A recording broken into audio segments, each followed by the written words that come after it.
Hello traders, this is Nadeem Khan and you are welcome to Callisto Options Trading।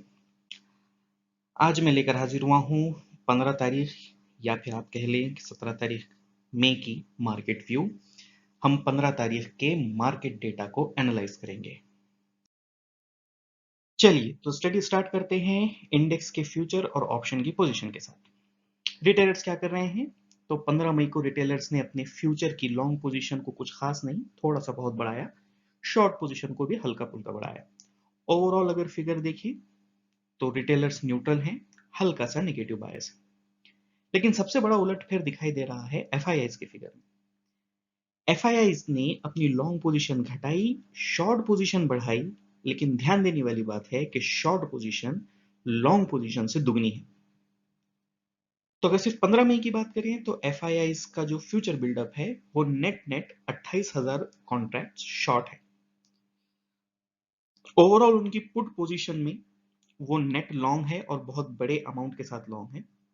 लेकिन अगर 15 मई के trade की बात करें तो उन्होंने अपनी लॉन्ग पोजीशन 10,000 कॉन्ट्रैक्ट से बढ़ाई और शॉर्ट पोजीशन सिर्फ 4,000 कॉन्ट्रैक्ट से बढ़ाई। लेकिन चूंकि ओवरऑल उनकी पुट पोजीशन लॉन्ग है, इस वजह से ये नेगेटिव माना जाएगा।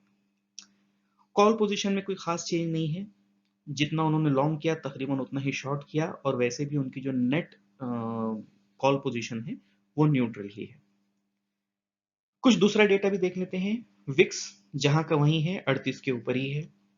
हाँ, लेकिन वीकली एक्सपायरी में जो मैक्स पेन है वो अब नीचे के लेवल पर आ गया है और वो लेवल है 9,150। दूसरा इंपॉर्टेंट डेटा है कि जो वीकली एक्सपायरी का पीसीआर है वो 0.59 है, यानी कि हम अभी इंतहाई बेरिश मार्केट में है। लेकिन ध्यान देना होगा कि ये बेरिशनेस अगर ज्यादा कायम रहती है, यानी कि ये पीसीआर और नीचे आता है, तो शायद हम एक वीकली ऑप्शन में रिवर्सल देखेंगे। ठीक है, ओके। चलिए इस वीक की ऑप्शन चेन देखते हैं। 21 मई की हम ऑप्शन चेन देख रहे हैं। सबसे पहले पुट्स पर नजर डालेंगे।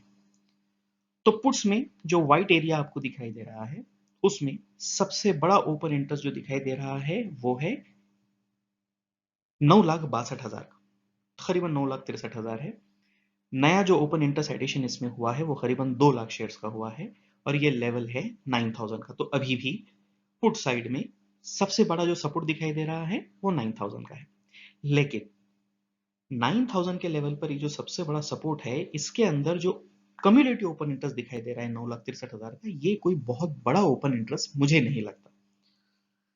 खैर, अगर उससे नीचे जाएं तो 8,900 पर 6.5 लाख और 8,800 पर 7.5 लाख का ओपन इंटरेस्ट दिखाई दे रहा है। ठीक ठाक ओपन इंटरेस्ट है, कोई खास कंसिडरेबल सपोर्ट नहीं माना जाएगा। चलिए, वैसे अगर आप देखें तो पुट साइड में ही एक बार देख लीजिए कि जो ऊपर की लेवल्स हैं, 9,300 की लेवल, 9,400 की लेवल, 9,500 की लेवल, यहाँ पे पुट अनवाइंड हुई है। तो ये थोड़ा सा ध्यान में रखना है। खैर, कॉल्स की तरफ आते हैं। सबसे पहले ऊपर रेजिस्टेंस देखेंगे तो 9,200 पर करीबन 10 लाख, 9,300 पर भी 10 लाख, 9,400 पर 15 लाख, 9,500 पर 17 लाख कॉल्स का ओपन इंटरेस्ट है। यानी कि हर लेवल पर बहुत ही बड़ा रेजिस्टेंस दिखाई दे रहा है। 9,200 की बात करें तो यहाँ पर 9,90,000 यानी कि तकरीबन 10 लाख कॉल्स का ओपन इंटरेस्ट है। ओपन इंटरेस्ट एडिशन भी करीबन 2.5 लाख शेयर्स का है। तो 9,200 अब अच्छा खासा रेजिस्टेंस बन गया है। देखिए 9,200 का रेजिस्टेंस यानी कि इमीडिएट रेजिस्टेंस और जो इमीडिएट सपोर्ट है 9,000, ये दोनों का ओपन इंटरेस्ट ऑलमोस्ट एक जैसा है। ठीक है, तो इससे हम ये नतीजा निकाल सकते हैं कि जो इमीडिएट सपोर्ट है वो थोड़ा सा नीचे यानी कि 150 पॉइंट नीचे है और जो इमीडिएट रेजिस्टेंस है वो सिर्फ 50 पॉइंट ऊपर है।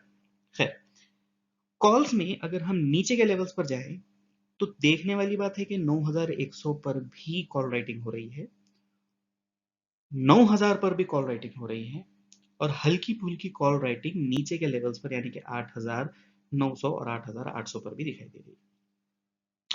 तो वीकली चेन से अगर हम मोटा मोटी रेंज निकालें तो सपोर्ट दिखाई दे रहा है 9,000 और उसके नीचे 8,800 और ऊपर रेजिस्टेंस तकरीबन हर लेवल पर है, इमीडिएट रेजिस्टेंस 9,200 पर। ये है मंथली ऑप्शन चेन। वैसे इसका कोई खास फिलहाल इंपॉर्टेंस तो दिखाई नहीं दे रहा, क्योंकि कोई खास चेंजेस सपोर्ट और रेजिस्टेंस में नहीं हुए। फिर भी जो सबसे बड़ा सपोर्ट दिखाई दे रहा है वो है 24 लाख शेयर्स 9000 के लेवल पर। लेकिन यहां पर देखिए पुट अनवाइंडिंग हुई है, हल्की फुल्की ही सही लेकिन अनवाइंडिंग हुई है। तो जो फ्रेश पुट राइटिंग हो रही है वो दिखाई दे रही है हमको 8800 और 8500 पर। 8800 पर 7.5 लाख शेयर्स और 8500 पर करीबन 20 लाख शेयर्स हैं। तो शायद वैसे तो ये होल्ड तो होना चाहिए, क्योंकि ये तो खैर अभी आगे आने वाले हफ्ते का ऑप्शन चेन है, लेकिन फिर भी 9000 पर अनवाइंडिंग हो रही है, ये बात यहां से निकल कर आ रही है। और जो 9000 के नीचे सबसे बड़ा सपोर्ट दिखाई दे रहा है वो है 8500। तो अगर हम 9000 को तोड़ते हैं तो 8500 की तरफ जाने का पूरा पूरा चांस है। उसी तरह कॉल राइटिंग पर आते हैं, तो कॉल राइटिंग में देखिए उस दिन जो मार्केट ऊपर भाग गया था 9800 के आसपास, तो 10,000 के कॉल में राइटिंग हुई थी। लेकिन 10,000 के कॉल की राइटिंग की कोई अभी इंपॉर्टेंस दिखाई नहीं दे रही, क्योंकि मुझे नहीं लगता कि मार्केट उतने ऊपर जाएगा। शायद ये वजह है कि वहां पे कल कॉल की अनवाइंडिंग दिखाई दे रही है। तो अगर आप देखें तो 9500 से ऊपर तकरीबन सभी स्ट्राइक्स पर कॉल की अनवाइंडिंग दिखाई दे रही है। खैर 9500 पर 17 लाख शेयर्स का ओपन इंटरेस्ट है, और 9400 पर 6.5 लाख, 9300 पर करीबन 8.5 लाख, 9200 पर 6 लाख, और उसके नीचे भी हल्की फुल्की कॉल राइटिंग दिखाई दे रही है। लेकिन इंपॉर्टेंट लेवल है 9000 का। 9000 पर भी अभी भी 8 लाख कॉल्स का ओपन इंटरेस्ट है, और लास्ट फ्राइडे यहां पर ओपन इंटरेस्ट में हल्का फुल्का एडिशन ही हुआ है। तो अगर मंथली ऑप्शन चेन से सपोर्ट और रेजिस्टेंस देखें तो सपोर्ट फिलहाल दिखाई दे रहा है 9000 पर, और जो नेक्स्ट बड़ा सपोर्ट है वो है 8500 पर। रेजिस्टेंस दिखाई दे रहा है 9300 9500 पर। लेकिन ध्यान देना है, जो फ्रेश कॉल राइटिंग हो रही है और एक बड़ी कॉल राइटिंग हुई है 9000 पर, जो कि है 8 लाख शेयर्स की। चलिए चार्ट पर आते हैं। तो बिल्कुल सिंपल एनालिसिस है। जो जनरल सपोर्ट लाइंस हैं या जो ट्रेंड लाइंस हैं या फिबोनाची के लेवल्स हैं, पिवोट पॉइंट्स के लेवल्स हैं, ये सारी चीजें एनालाइज करके कुछ लेवल्स मैंने यहाँ निकाले हैं।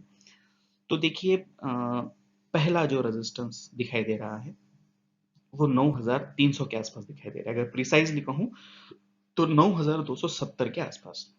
लेकिन ये प्रिसाइज नहीं होता है, थोड़ा सा एक प्लस माइनस उसमें 25-30 पॉइंट ऐड करने ही होते हैं। तो 9270 से 9300 ये पहला रेजिस्टेंस। दूसरा रेजिस्टेंस है 9400 से 9450 के बीच में। इसके ऊपर भी एक रेजिस्टेंस है जो 9600 का है, लेकिन फिलहाल उसकी बात करना मुझे यहां पर जरूरी नहीं लग रहा। तो दो रेजिस्टेंस ध्यान में रखिए, 9300 9450। नीचे सपोर्ट पर आइए, तो जाहिर बात है साइकोलॉजिकल एक सपोर्ट है 9000 का, जस्ट एक फिगर है इस वजह से। लेकिन अगर चार्ट्स पर देखें तो 8900 का पहला सपोर्ट, और दूसरा बड़ा सपोर्ट जो दिखाई देता है वो है 8650 पर। तो अगर निफ्टी 9000 तोड़कर उसके नीचे सस्टेन होता है तो पहला सपोर्ट 8900, वैसे मेरा जो पर्सनल व्यू है वो है 8650 का। स्टडी को समराइज करते हैं तो इंडेक्स का जो फ्यूचर डेटा है एफआईएस का 100% नेगेटिव है। ऑप्शंस की पोजीशन अगर देखें एफआईएस की तो वो भी नेगेटिव है। रिटेलर्स न्यूट्रल हैं। ऑप्शन चेन अगर देखें तो एक रेंज दिखाई देती है 8800 से 9400।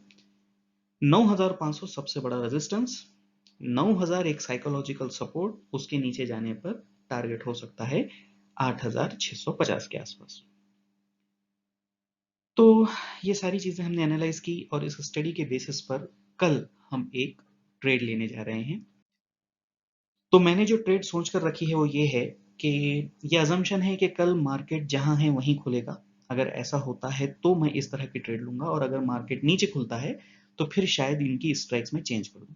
तो अगर मार्केट 9150 से 9200 या थोड़ा सा ऊपर खुलता है तो मैं एग्जैक्ट यही ट्रेड लेने वाला हूं, और अगर उसके नीचे खुलता है तो फिर उस वक्त देखेंगे, लेकिन सिमिलर ट्रेंड होगी। तो ये जो ट्रेड बनाई है ये एक्चुअली पुट डायगोनल्स का कपल है, यानी कि दो डायगोनल्स शॉर्ट किए। थोड़ा सा एक्सप्लेन कर देता हूँ ये पोजीशन। पहला जो डायगोनल है वो है 9300 का पुट मंथली में बाय करना है, 9200 का पुट वीकली में सेल करना है। और जो नीचे का वाला जो डायगोनल है वो है कि 9100 का पुट मंथली में बाय करना है, 9000 का पुट वीकली में सेल करना है। तो आपकी जो मोटा मोटी रेंज बनती है, जो सेफ रेंज है, वो बनती है ऊपर की साइड में 9350 और नीचे की साइड में करीबन 8550 की, या उसको 8600 समझ लीजिए। तो ये एक मोटा मोटी रेंज है, तो इसको डबल डायगोनल कहते हैं। डबल डायगोनल है लेकिन व्यू हमारा नेगेटिव है। खैर, कल जो पोजीशन होगी वो मैं अपने ट्विटर हैंडल पर या फिर शायद हो सकता है कि यूट्यूब चैनल पर भी शेयर कर लूं, लेकिन मोटा मोटी हिसाब यही है। हमेशा की तरह डिस्क्लेमर कि इस वीडियो में बताए गए सारे व्यूज और मेरी जो ट्रेड पोजीशंस है या जो भी कमेंट्री मेरी है, वो सिर्फ और सिर्फ एजुकेशनल पर्पस के लिए है। और अगर आपको अपनी कोई पोजीशन बनानी है या इन्वेस्टमेंट करना है तो आप अपनी खुद की स्टडी कीजिए या किसी फाइनेंशियल एडवाइजर से कंसल्ट कीजिए। Thank you.